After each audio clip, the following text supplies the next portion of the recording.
2025년 5월 22일 새벽, 일본행 비행기를 기다리는 사람들이 있습니다.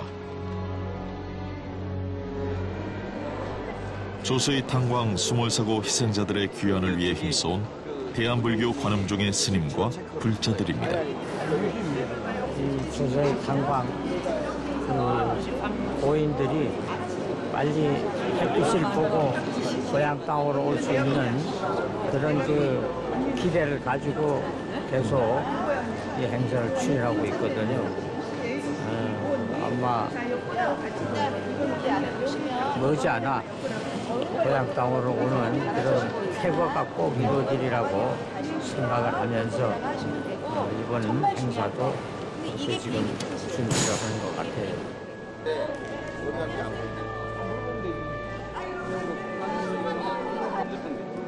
간절한 발언을 안고 떠나는 특별한 여정. 일본 간다면서 주변 사람들에게 탄광에 대해서 알리는 계기가 자꾸 되더라고요. 그러니까 왜 갔냐, 뭐 하냐 그러다 보니까 이제 주변 사람도 많이 알게 되는 것 같고, 그래서 처음에는 모르고 그냥 따라갔다가 지금은 좀 어느 정도 지식을 배우고 가니까 좀 이게 느낌이 훨씬 색다른 것 같아요.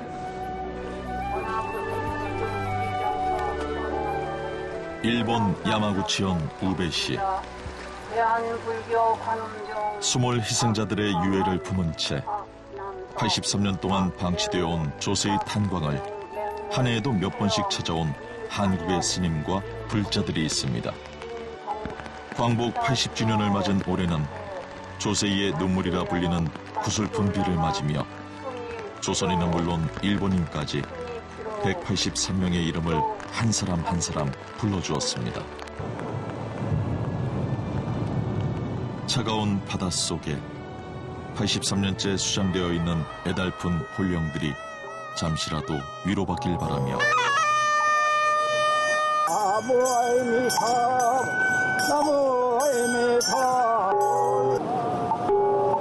해변으로 내려가 위령의식도 진행했습니다. 대한불교 관음종의 스님과 신도들, 희생자의 유가족들, 한 송이 국화에 온 마음을 실어보는데요. 거친 파도에 멀리 가지 못하니 안타까움만 더합니다. 장소를 실내로 옮겨 한국에서 준비해온 각종 장엄물로 여법하게 단을 꾸미고 조세의 탄광 수몰사고 83주기 희생자 위령제를 봉행했습니다. 관음종은 30여 년 전부터 일본 각지에 흩어져 있는 조선인들의 유골 환국 사업을 추진해 왔는데요. 2016년 처음 조세의 탄광의 참상을 접한 뒤 매년 이렇게 현지를 찾아 희생자들의 넋을 기려왔습니다.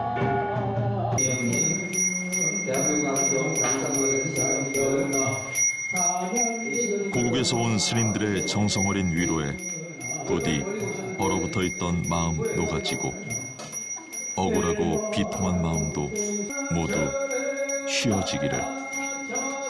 이 자리 모두의 마음이 한결같겠죠.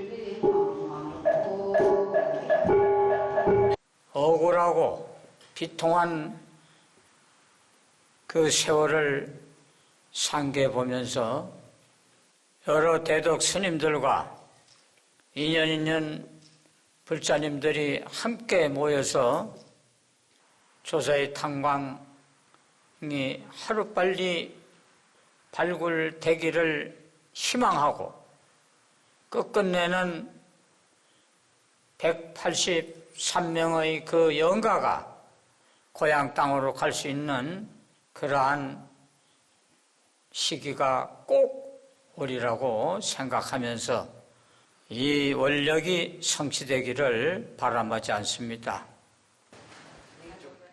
긴 세월 진상규명에 앞장서온 일본의 단체에 지난해에 이어 관음종의 특별 후원금이 전달됐습니다. この間日本政府は海底のための遺骨の位置、深度がわからないから、現時点では調査は困難と、調査すらしないと冷たく回答してきました。本州の皆様、私たちに今後もお力をお貸しください。終わりに観音宗の今後ますますのご発展と皆様のご健康を祈念申し上げ、ご挨拶といたします。ありがとうございました。 태평양 전쟁을 앞두고 일제에 의해 자행된 강제징용. 해저 탄광의 비좁은 갱도에서 일하던 136명의 조선인들은 1942년 2월 3일에 일어난 수몰사고로 모두 목숨을 잃었습니다. 그런데 상상을 하면은 참 일순간인데 뭐 지금도 울고 있을 것 같아요. 지금도 울고 있어서 빨리 좀 고국으로 갔으면 하는. 삼촌이 그때 19살 때 41년도 한 10월경 됐을 거예요. 일본에 가면은 잘 먹을 수 있다. 그 다음에 또 높은 임금도 받고 잘 살 수 있다. 내 일에 고생하는 것보다 돈 벌어갖고 부모님 복양해야 되겠지 하는 생각. 그래갖고 가셨는데 집에 부모님이 아신 거는 나중에 알았다 그럽니다.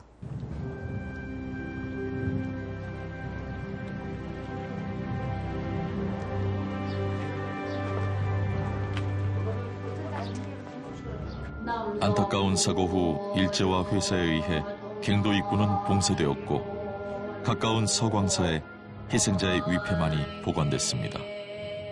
철저히 은폐되었던 조세의 탄광 사고는 1970년대 후반에 이르러서야 양심적인 우베 시민들이 나서서 조사를 시작하면서 비로소 세상에 알려지기 시작했죠. 서광사에서 위패를 모시고 올리는 위령제는 의미가 남다릅니다.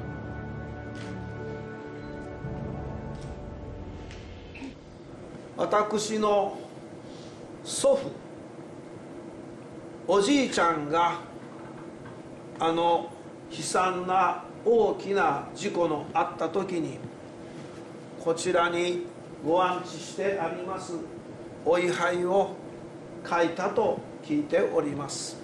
改めて尊い命を顧みここに礼拝また皆様のご参拝に合わせて尊敬の意を持ちお礼を申し上げます。 한일 국교 정상화 60주년을 맞은 올해 종단 사업으로 조세의 탄광 문제를 해결하고자 발벗고 나섰던 관음종의 묵묵한 노력이 비로소 빛을 발했습니다.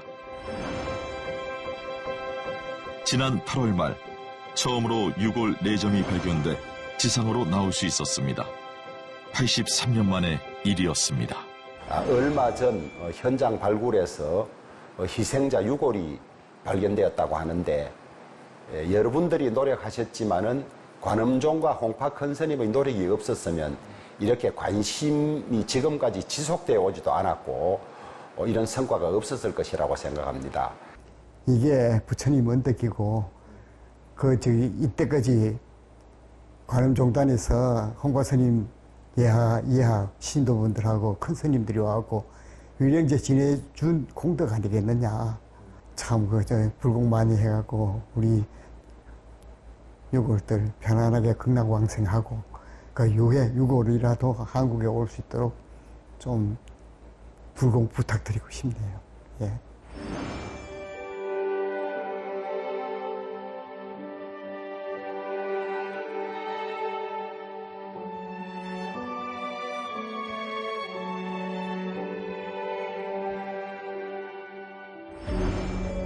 서울 도심 한가운데 낙산 묘각사가 자리합니다. 오늘은 창원 연화사에서 먼 길을 달려 성지순례를 왔는데요. 낙산 묘각사는 홍파 종정이하께서 주석하는 대한불교 관음종의 총본산로로 서울 시민을 위한 수행과 대중불교 운동을 펼쳐온 법화 신앙의 중심 사찰입니다.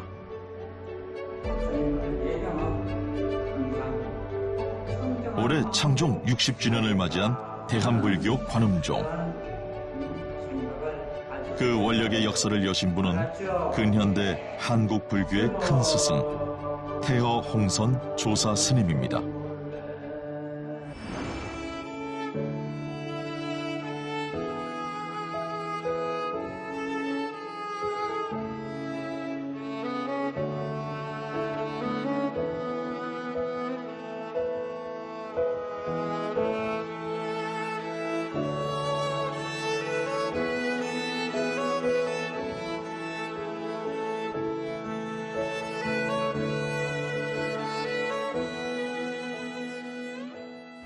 성속에 대한 차별을 안 두시는 분, 비군에 대한 어떠한 차별이 일절 없고,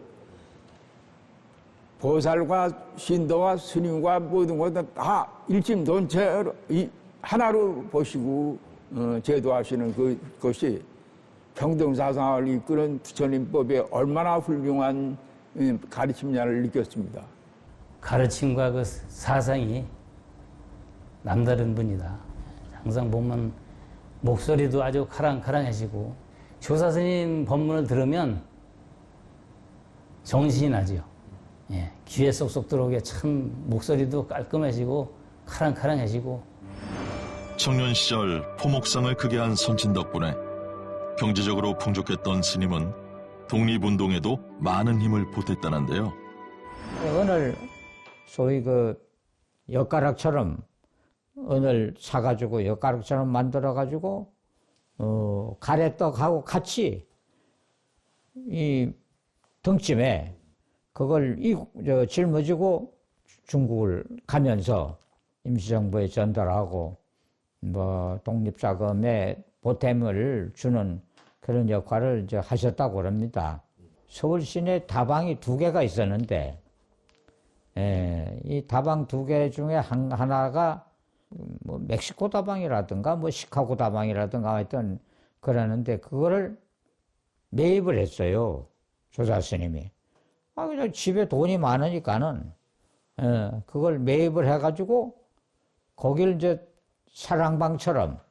부친 자체도 불교도였기 때문에 보시를 많이 하시고 그런 삶을 사셔서 형편이 어려운 그 문화나 소설가들하고 교류가 많았던 것 같더라고요. 그래서 스님 자체도 어떤 카페라든지 문화공간을 열어서 끊임없이 교류를 하려고 하고, 그리고 재밌는 일화인데 복싱장, 체육관을 열어서 신신단련도 하고, 이런 식으로 어떻게 보면은 상당히 깨어있고 새로운 문물을 흡수하는데 두려움이 없었고 그걸 끊임없이 재창조하려고 노력했던 분이다 라고 평가할 수 있을 것 같습니다.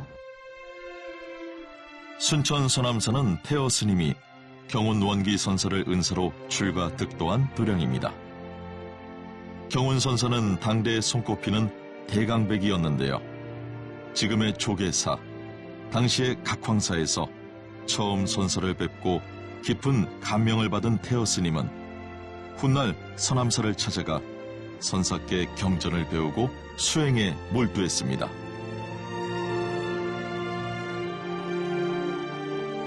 한치의 흐트러짐 없이 자신에게 엄격했던 태허 스님의 면모가 스승을 많이 닮았다고 합니다.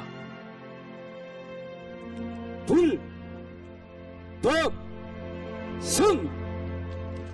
2014년 11월 출가도량 서남사에서 봉행된 태허 스님의 탑비와 부도 제막식, 실로 뜻깊은 순간이었습니다. 학식이 굉장히 뛰어났다고 얘기를 하시고, 그다음에 수행력도 엄청났고, 그래서 이제 그분이 이제 설법을 하게 되면 막힘이 없으니까 이제 한학도 배우고 지식적으로라든가 이런 것들이 충분히 이제 알아들어서 궁금한 게 많았을 때 그런 것들을 거침없이 이제 배울 수 있는 그런 이제 스승이었던 거죠. 출가 전 태허 스님은 더 큰 세상을 만나기 위해 일본의 명문 게이오 대학으로 유학을 떠나기로 했습니다. 하숙집 주인을 쫓아서 법문사를 이제 다니기를 몇 차례 하면서 거기서 이제 일본 스님을 알아가지고 보니까 거기서도 법화경을 소위 경전을 하고 있더라는 거죠. 참 법화경하고 나하고 무슨 인연이 있나? 서울의 조계사에서 경은 그 큰 스님으로부터 법화경 설법을 들었는데 법화경을 대중에게 널리 알리라는 은사 경운원기 선사의 유언에 따라 법화경 사경에 정진한 태어 스님. 법화경은 화엄경과 함께 대한불교 관음종의 소위 경전입니다. 은사 스님이 그러하셨듯 100일 기도를 하며 쓴 태어 스님의 법화경과 오래된 염주에서 선지식의 그윽한 향기가 느껴지는 듯합니다. 우리나라에는 태어란 스님이 있는데 대단하다 학문이. 아니 경봉스님, 노스님 왜 태어 스님 대간절 뭐 하는 스님입니까? 스님보다 더 높으냐고 물었어요. 물으니까 우리나라에서 법화경의 1인자다 이라는 거예요. 법화경 사상의 대표사 인불 사상이거든. 모든 인간은 부처가 될 수 있다. 이 길만이 사람들이 행복해 줄 수 있고 슬기롭게 잘 살 수 있다. 최고의 삶을 만들어낼 수 있는 게 그런 생각 속에 있었다. 이런 생각을 하고 있어요. 1950년 한국 전쟁이 나자 10년 전 낙산 묘각사를 창건하고 초대 주지로 법을 펴던 태어 스님은 상주 백화산 기슭으로 떠났습니다. 선지식이 계신 곳에 사람들이 저절로 모이는 법이죠. 스님은 마을 어른들의 도움으로 황희정승의 후손인 장수 황씨문중의 제실에 백화암을 창건하고 6년 동안 머물면서 수행과 포교를 쉬지 않으셨습니다.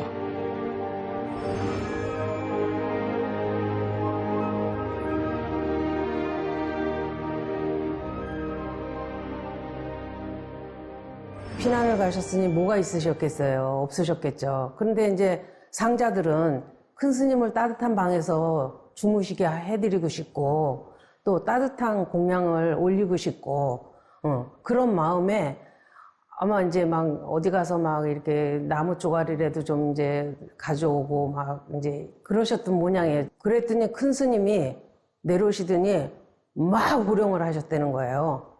그거 할 동안에 부처님 앞에 가서 기도를 해라. 남북이 분단되고 희망이 보이지 않는 세상에서 태어 조사 스님은 서울 종로의 파고다 공원로로 가 2년간 거리 설법을 했습니다. 법화경을 대중에게 알리고 생활 불교를 실천하고 도제 양성을 하라 하신 은사 스님의 유훈을 지키기 위해서였습니다. 왜 탑골공원을 노스님이 거기를 선정을 하셨습니까? 이러니까 거기가 절이었었다는 거예요. 그래서 서울의 중심지가 동서남북으로 딱 하면은 거기가 중심지다. 그래서 거리설법을 내가 거기서 홀로 독성존자처럼 명혼자 써서 시방세계의 부처님의 설법을 거기서 다 했다 이게. 시간대가 좀 늦게 가면 기다린 사람들이 비 오면 우산 쓰고 기다린 사람들이 몸이 편찮으셔도 그 노스님의 가르침을 받으려고 우산 쓰고 비가 오나 기다리는 사람들 때문에도 또 나가셨다. 그 당시 정말 우리 사회가 요구하는 여러 가지 니즈들에 대해서 어떤 대안을 혹은 해결책을 제시하려고 노력했던 것이 아닌가 싶습니다. 그리고 그렇게 탁골공원에 3년 동안을 매일같이 많은 군중들이 모여서 토론에도 참가하고 또 스님의 법문도 듣고 이러는 것은 내가 앞으로 어떻게 살아야 될 건가를 해답을 얻을 수 있을 것 같고 그런 기대에 부응하려고 했던 어떤 의미에서 굉장히 선각자적인 노력이 아니었나 그렇게 생각합니다. 그것이 아마 그런 어떤 문제의식이 생활 불교의 실천을 표방하는 관음종의 창정으로 이어지지 않았을까 저는 그렇게 생각합니다. 태어 스님의 설법은 라디오 서울에서의 신앙 강좌라는 최첨단 포교를 통해 이어졌습니다. 세간, 출세간이 뭐가 중요하며 거기에 승려와 대중, 일반인이 뭐가 그렇게 중요하냐라고 하는 것에 생각을 가졌기 때문에 올바르게 살아야 되는 것과 앞으로 어떠한 삶을 살 것인가라고 하는 것들을 생각할 수 있게 만들어주고 그런 생각을 가지고 그렇게 실천할 수 있게 만들어주고 거기에는 분명히 불교라고 하는 것이 이제 당연히 이제 자연스럽게 배어들 수 있는 하나의 밑거름이 되었을 거라고 저는 생각을 합니다.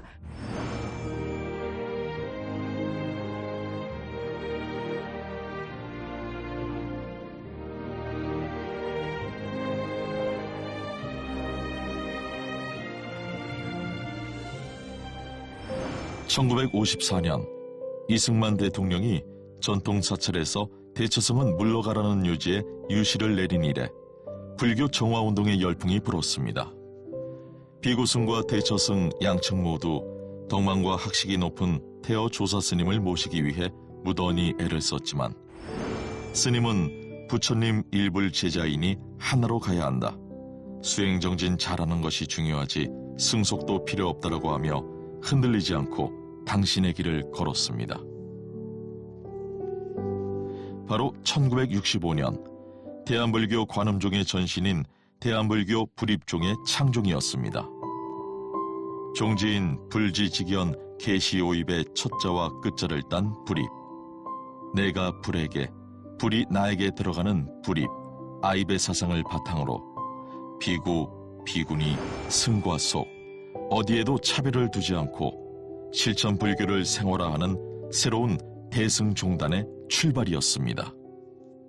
앞으로 불교는 승려 중심이 아니고 성속이 혼연일체로 함께 움직이는 그러니까 대중 종도 중심의 불교가 돼야 될 거다. 그렇지 않으면 이 여러 가지 이 환경 변화에 능동적으로 적응하는데 불교가 계속 뒤처질 수밖에 없을 거다.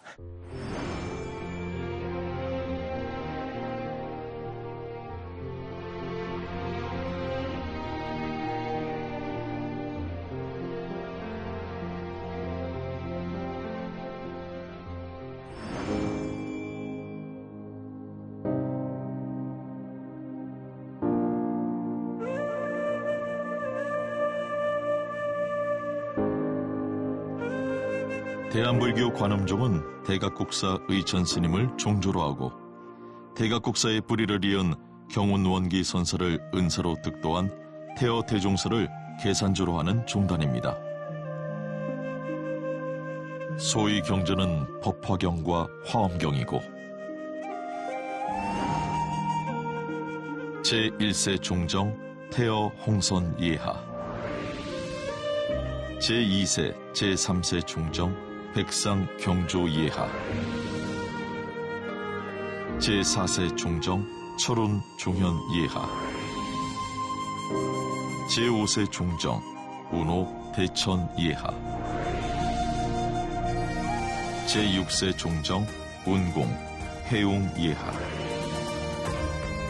제7세, 제8세 종정 남천 죽산 예하, 제9세 종정 영산 홍파 예하. 결의에 눈이 되고 등불이 되고 길잡이가 되어온 지 올해로 꼭 60주년이 되었습니다. 관음종은 부원실성 석가모니 부처님을 모시고 법화경을 소위경전으로 하고 불지직연 계시오입이라는 슬로건으로 신앙생활을 했죠.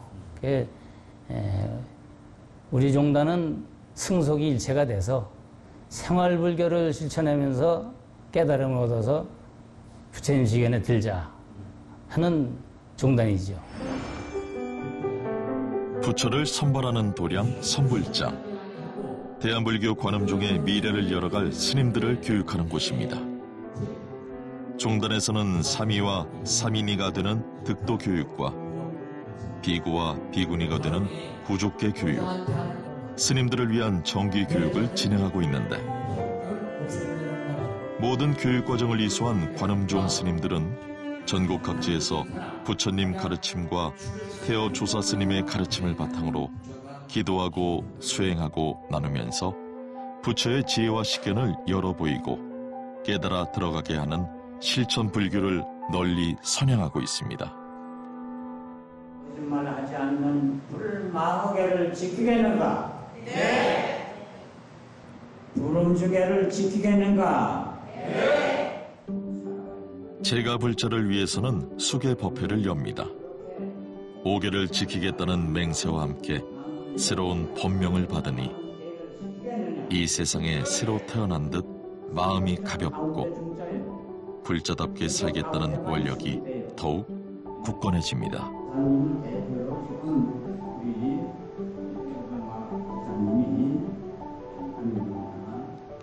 그 법명이 의미하는 것처럼 큰 덕으로 숲을 이루듯이 큰 덕을 쌓으라, 지어라 이런 의미를 가지고 앞으로 삶을 살아가는 데 있어서 지침을 삼고 교과서로 삼아서 부처님의 가르침을 잘 실천할 수 있도록 하겠습니다.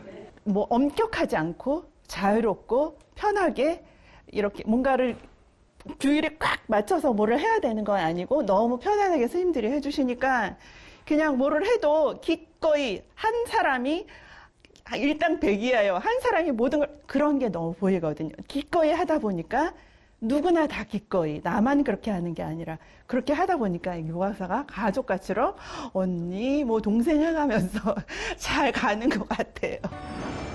관음종 복지재단은 5일 양덕 한마음 체육관을 찾아 쌀 1000kg과 이불 100채를 포항시에 전달했습니다. 낙산묘각사가 지난 21일 동묘 앞에서 지역 독거노인, 저소득층 등 3,000여 시민과 직접 만든 팥죽을 나눴습니다. 관음종은 나누고 베푸는 일이라면 어디든 달려가 앞장서고 있습니다. 이러한 보싱의 뿌리 또한 태어 조사 스님의 가르침에서 비롯됩니다. 해곡법회, 신곡법회가 해곡법회잖아. 햅쌀 나올 때 부처님 앞에 해곡을 올리면서 우리가 감사함을 잊지 말고 그걸 정진으로 인해서 회향을 하자 하는 걸 항상 강조하셨어요. 그리고 그렇게 모여든 그 해곡법회를 그냥 나만 먹고 마는 게 아니라 신신껏 올리면 그거를 이제 이웃으로 이제 나누셨어요.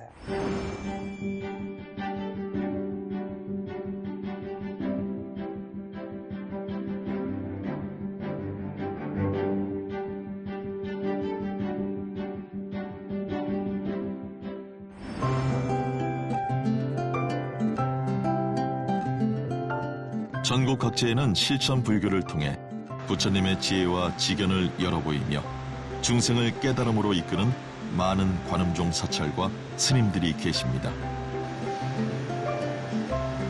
1985년 덕우당 법성보살이 창건한 청정법신 비로전하불의 기도가람 창녕 법성사는 대한불교 관음종 총무원장 법명스님이 주석하는 도량입니다.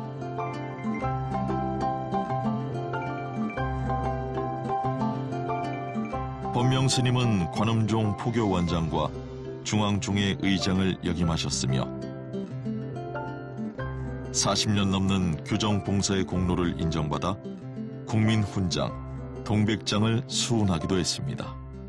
죄진 놈, 난 죄 안 지은 놈 구분하면 안 되고 나도 죄 지을 수 있다. 이 마음 가지고 접근해야죠. 나만의 삶이 아니라 남과 더불어 살아가는데 나보다 남을 생각하는 마음, 이 마음을 바르게 지니고 살면 부처님법은 중생들에게 다른 거 없어요. 주는 사람이 미안하고 받는 사람이 당당한 걸 춤에 생각하신 거야. 신라시대 김유신 장군이 심신을 연마했던 단석산 아래 자리한 천주산은 불보살림의 가피 가득한 용화 도량입니다.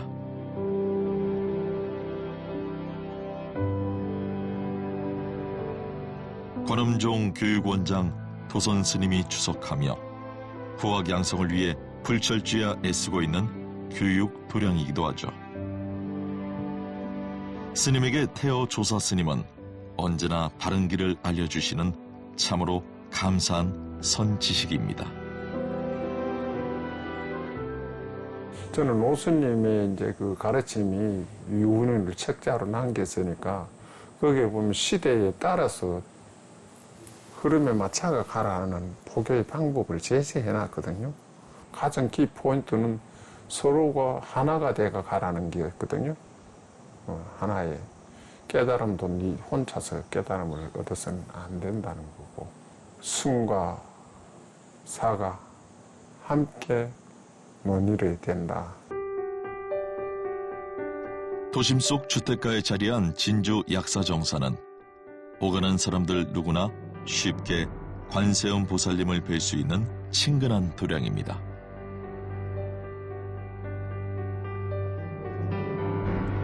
늘 나눔에 앞장서온 진여 스님은 휴대폰을 활용한 실시간 생방송으로 부처님법을 사람들에게 전하고 있습니다. 나무들이 상중하를 따별하였을 법 안에 크신 성현 부처님의 여러 하늘 인간들과 많은 대중 가운데서 선포하 저와 같이 아침에 유튜브로 실시간 라이브 방송 듣고 있는 여러분은 전부 다 부처다.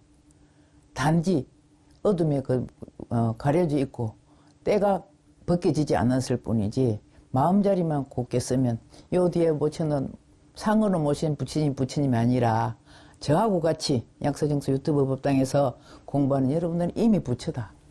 경남 지역에 있는 국립경상대학교의 장학금을 제가 조금 지원함으로 해서 불교 믿는 학생들한테 장학금을 내면서 그게 마중물이 돼가지고 그 학생들로 인해서 대학생 불교 동아리가 생겼습니다.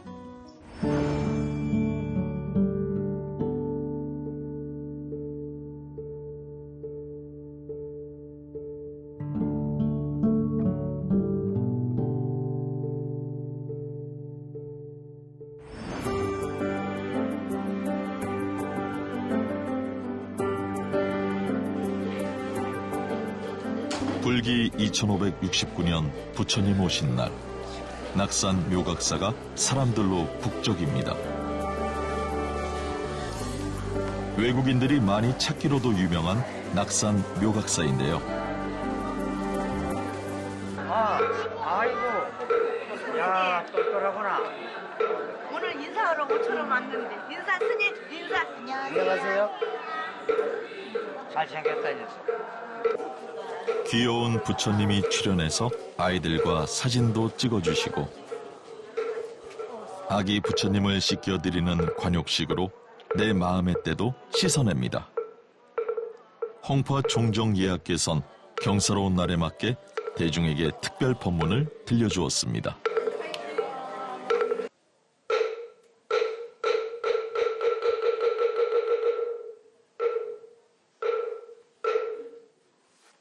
다 같이 합장을 해주세요.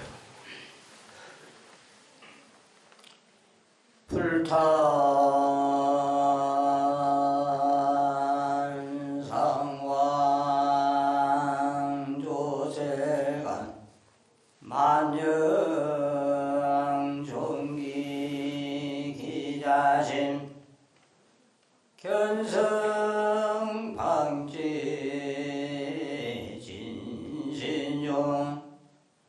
신전영처여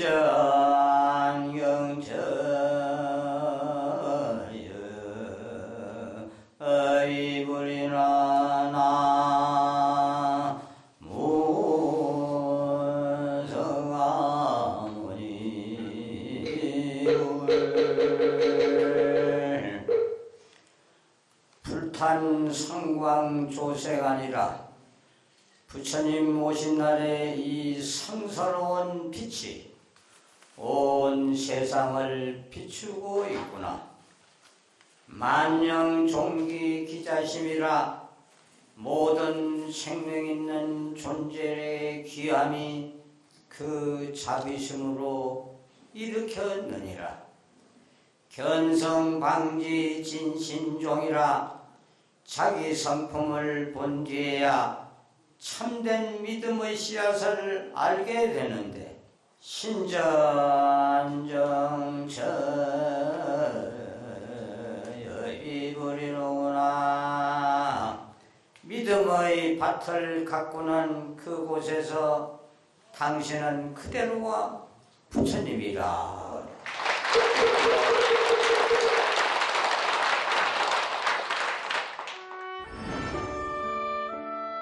먼 옛날 부처님 당시에 너무나도 가난한 여인이 있었습니다. 하루 종일 구걸해서 겨우 얻은 동전 한 잎으로 기름을 사서 존경하는 부처님께 아주 작은 등불을 공양 올렸는데요. 밤이 되어 다른 이들의 크고 화려한 등불은 모두 꺼졌는데도 가난한 여인의 등불만은 바람이 불어와도 꺼지지 않았답니다.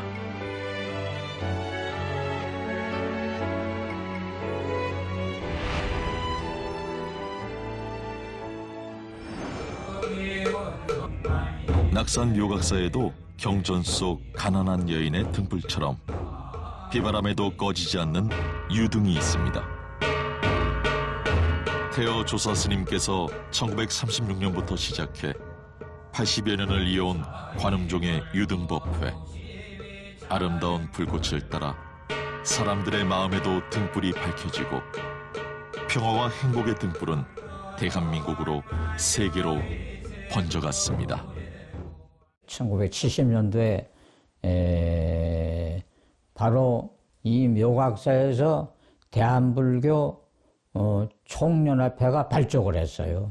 우리 조사 스님이 청담 스님하고 또 그때는 원불교도 같이 하고 진각종, 천태종, 태고종 이렇게 해서 6개 종단이 중심이 돼가지고 발족이 된 게 바로 대한불교 총연합회가 시작이라.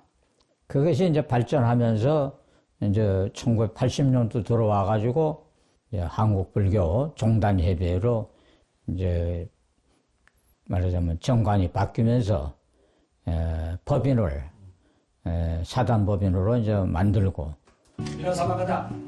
한국불교 각 종단의 협력을 이끈 태어 스님께서는 1970년 한일불교 친선교류회의의 고문으로 추대됐는데요.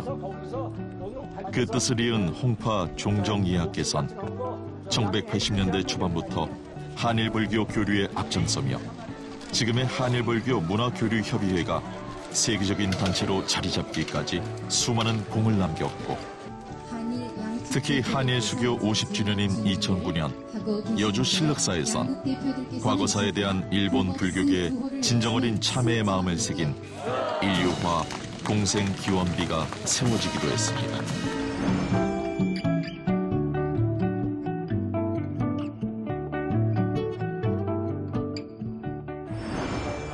이 같은 한일 양국의 불교 교류는 한중일 3국으로 확대되었습니다.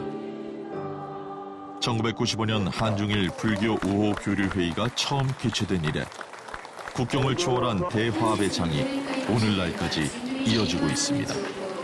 한중일을 통해서 우리 정부가 하지 못한 민간 불교 외교입니다. 그래서 한중일이 한 해씩 돌아가면서 만나서 회의를 하고 주제 발표하고 해서 이제 문화 교류를 시작하는 것이죠.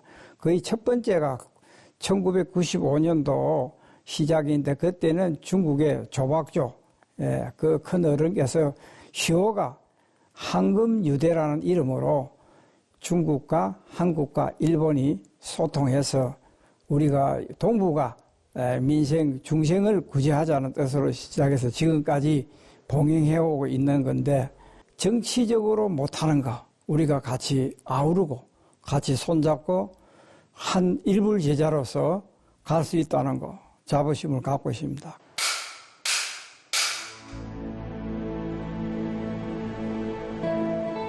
대한불교 관음종 총본산 낙산묘각사. 낙산묘각사의 템플스테이는 우리나라 사람은 물론이고 외국인에게도 무척 인기가 많습니다. 낙산묘각사 템플스테이는 2005년부터 2023년까지 템플스테이 우수사찰로 선정되었으며 2024년엔 최우수 사찰로 선정되었습니다.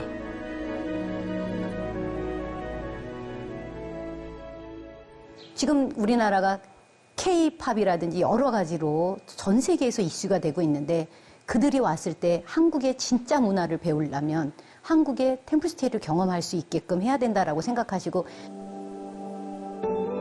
낙산 묘각사 템플스테이에는 누구나 편안하게 쉽고 재미있게 불보살님의 지혜와 자비를 몸소 느낄 수 있고 집으로 돌아간 후에도 실천할 수 있도록 세심한 배려와 노력이 깃들어 있습니다. Yes, this is actually my first time doing it. I know some of my students that was also their first time, and it was definitely an experience to remember. It showed how much the physical body is so central to experiencing a religious, practice. So that's something that I've discussed with the students already. That's something for us to pay attention. It's the physical body that very much both limits and also allows us to experience things that we have done it before. So, and we definitely had that encounter today. 대한불교 관음종이 지원하는 한 어린이집. 고사리 같은 손을 맞잡고 아이들이 어디론가 향합니다. 선생님과 함께 소풍이라도 가는 걸까요? 아, 자세히 보니 쓰레기를 줍고 있네요. 운동을 하면서 쓰레기를 줍는 플로깅 활동과도 비슷해 보이는데요. 기후위기의 시대, 관음종에서는 이처럼 미래를 위한 아이들을 위한 환경교육에도 박차를 가하고 있습니다. 다른 사람을 좀 생각해주는, 자연도 생각해주고 또 여기서 함께 생활하는 사람들에 대해서도 생각하는 그런 공동체의식이나 이런 것들이 좀 자라나는 것 같아서 저 스스로도 좀 뿌듯하고 그렇습니다. 드디어 아이들이 기다리던 점심시간입니다.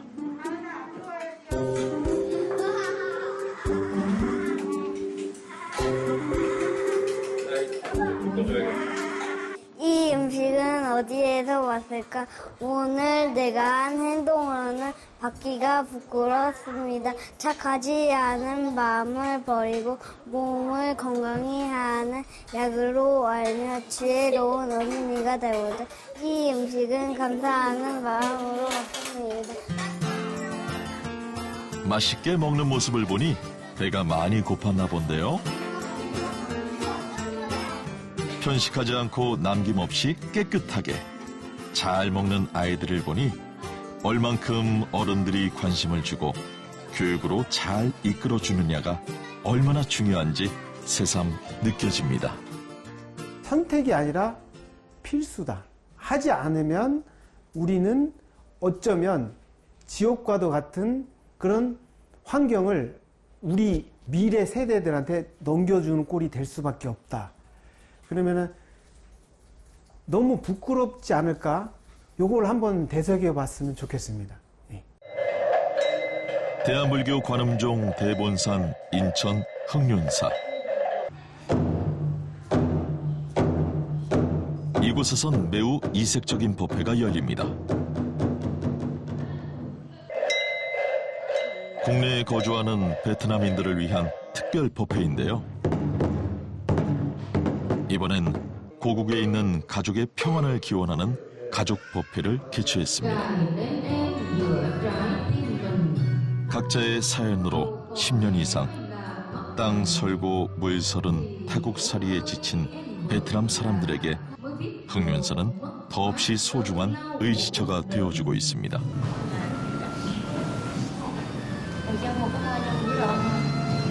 우리 신도님들 중에 베트남 며느리들이 들어있더라고. 그런데 생각보다 갈등이 많더라고. 보살님들에서 고민하고. 그래서 법회를 시작했는데 한 500명이 오더라고. 그리고 왔는데 아주 재밌었어요. 500명이면 사람 많아요. 꽉 차죠. 그런데 뭐 불심이장하고. 그래서 내가 매년 그렇게 해왔어요. 세계인의 축제 연등회. 올해 관음종은 창종 60주년을 기념하며 대승불교의 정신을 널리 드높였습니다. 생활 속에서 부처님의 가르침이 살아나고 생활 속에서 부처님의 가르침을 실천하며 생활 속에서 부처님의 깨달음을 얻어가자는 폐허 조사 스님의 당부에 따라 기도와 수행, 전법과 나눔으로 결의 60년을 밝힌 대한불교 관음종. 장차 인류와 함께 펼쳐나갈 미래 60년, 희망의 등불이 세상을 향해 빛을 발하기 시작했습니다. 이제는 애알과 같이 가야 된다. 그렇기 때문에 비전은 다문화 민족 해외 포교 그리고 애알 시대에 맞춰서 포교를 해야 된다. 미래 시대를 우리가 한 걸음 더 앞으로 나가야지 지금 이 상태에서는 자꾸 줄어집니다. 이제 MZ 세대로 대표되는 많은 젊은이들의 생각은 종교에서도 뭔가 유용성, 유의미함 이런 것을 추구하는 것 같아요. 시대 변화에 대한 관심을 계속 갖는다면 관음종의 교세도 더 크고 넓어지겠지만 불교와 종교 전체가 사회 속에서 할 수 있는 역할에 대한 자리매김을 확실하게 할 수 있을 것 같고요. 모든 사람들이 다 소통이 될 수 있는 불교를 해야 된다. 어려운 불교, 어려운 사상, 철학, 그건 스님이나 학자나 할 일이지. 일반에게 그걸 보급하고 강요한다고 되는 일이 아니다. 그래서 승속을 구분 안 하고 승속혼혈체를 주장했던 것도 거기에 있었지 않았는가 하는 이런 생각을 해보고 앞으로의 불교는 찾아오게 해서는 안 되고 이제 찾아가야 된다.